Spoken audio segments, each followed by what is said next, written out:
దాసుడను యెహోవా నా యజమానుని బహుగా ఆశీర్వదించును గనుక అతడు గొప్పవాడాయను.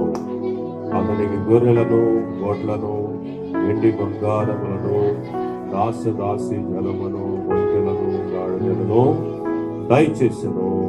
నా యజమానుని భార్య అయిన శారా వృద్ధాప్యములో నా యజమానునికి కుమారుని కనుక. ప్రియులారా, ఇక్కడ చూసినప్పుడు అంచెలంచెలుగా ఈ యొక్క అబ్రహాము మరి నిత్యము ప్రార్థన చేయడం ద్వారా, దేవుని మాట వినడం ద్వారా, దేవుని మార్గంలో నడవడం ద్వారా దేవుడు ఏం చేశాడంటే అబ్రహాముని గొప్పవాడిగా చేశాడు. 12వ అధ్యాయంలో వాగ్దానం చేశాడు, నేను గొప్పవాడిగా నేను చేస్తాను, నేను గొప్ప జనాంగంగా చేస్తాను. వాగ్దానము ఇచ్చాడు కాబట్టి ఆ రీతిగా ఈ యొక్క అబ్రహాము కూడా దేవుని మాట వినేవాడు. ఏం చెబితే ఆ మాట వినేవాడు.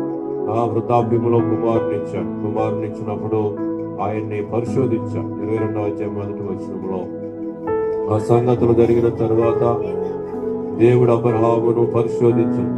అనగా అబ్రహామా పిలువగా అతడు చిత్తము ప్రభువా అని. అప్పుడు నీకు ఒక్కడై ఉన్న నీ కుమారుని నీవు ప్రేమించి సాగును తీసుకుని మర్యాదేశమునికి వెళ్ళి అక్కడ చెప్పబో పర్వతం మీద దహన బలిగా అర్పించమని చెప్పాను.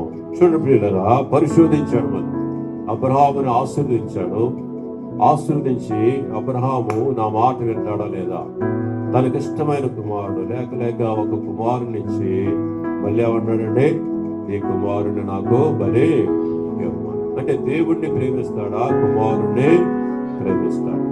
మనం ఏం చేస్తాం? ఎవరు ప్రేమిస్తాం? లేక ఇచ్చాడు కాబట్టి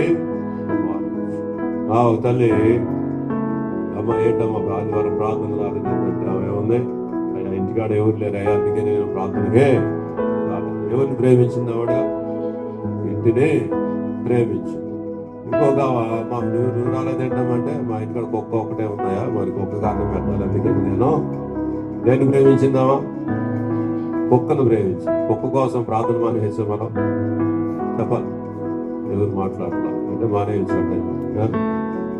కుక్క కోసం, ఇంటి కోసం, లేకపోతే పిల్లల కోసం మనం చాలా మంది ఏంటే మా రాలేదంటే వాళ్ళు ఏమంటారు, మా పిల్లలు ఇంటికాడ పిల్లలు ఉన్నారయ్యా, ఆశలు తెచ్చారు అందుకనే రాలేదంటారు. కాబట్టి దేని గురించి కూడా మనం ప్రార్థన అనేది మానకూడదు. అందరికన్నా ఎక్కువగా ఏం చేయాలంటే మనం దేవుడిని ప్రేమించాలి. దేవుడు పరీక్ష పెడతాడు. ఆదివారం పరీక్షలు వస్తూ ఉంటాయి, ఫంక్షన్లు వస్తూ ఉంటాయి. పరీక్షలు ఏంటి మనకి? ఆదివారం ఫంక్షన్ వస్తుంది. ఫంక్షన్కి వెళ్ళాలా, ప్రార్థనకి వెళ్ళాలా? మనం దేవుడిని ఎక్కువ ప్రేమిస్తే ప్రార్థనకి వెళ్తాం. దేవుడితో మనకేంటి అనుకుంటే ఏం చేస్తాం? ఫంక్షన్కి వెళ్తాం. కాబట్టి పిల్లల ఇక్కడ కూడా అబ్రహామును పరిశోధించాడు. అబ్రహాము పరీక్ష పెట్టాడు. లేక ఒక కుమారుని 100వ సంవత్సరంలో ఇస్తే ఈ కుమారుడు తీసుకొచ్చి నాకు బలి ఇవ్వమని గడ మీద కత్తి పెట్టినట్టుగా ఒక కత్తి పరీక్ష వచ్చింది. ఈ యొక్క అబ్రహాము చిత్త ప్రభు అన్నాడు. వెనక ఒక ఆలోచన కూడా మా ఆవిడ అడిగి చెప్తానల్లా, పిల్లవాడిని అడిగి చెప్తానల్లా, ఆలోచన చిత్తము నీ ఇష్టమే అని చెప్పేసి ఏం చేశాడు? తన కుమారుని తీసుకుని వెళ్ళాడు. 10వ వచనంలో ఆ యొక్క కట్టెల మీద పేర్చి ఆ పేరు పెట్టి అప్పుడు అబ్రహాము తన కుమారుని వధించుటకు తన చేయి చాపి కత్తి పట్టుకొనగా యెహోవాతో పరలోకము నుండి అబ్రహామా అబ్రహామా అని అతన్ని పిలిచాను చెప్తాను. చూడండి కదా, ఇక్కడ అబ్రహాము తన కుమారుడిని ప్రేమించలేదు, కానీ ఎవరిని ప్రేమించాడండి? దేవుడిని ప్రేమించాడు. ఆ కుమారుని దేవుడు ఇచ్చాడు కాబట్టి ఆ కుమారుని దేవునికి ఇస్తే దేవుడు ఏమంటాడు? వాళ్ళ అబ్రహాముకి పిల్లలు కూడా పుట్టిస్తారని చెప్పేసి చూడండి. కాబట్టి అబ్రహాము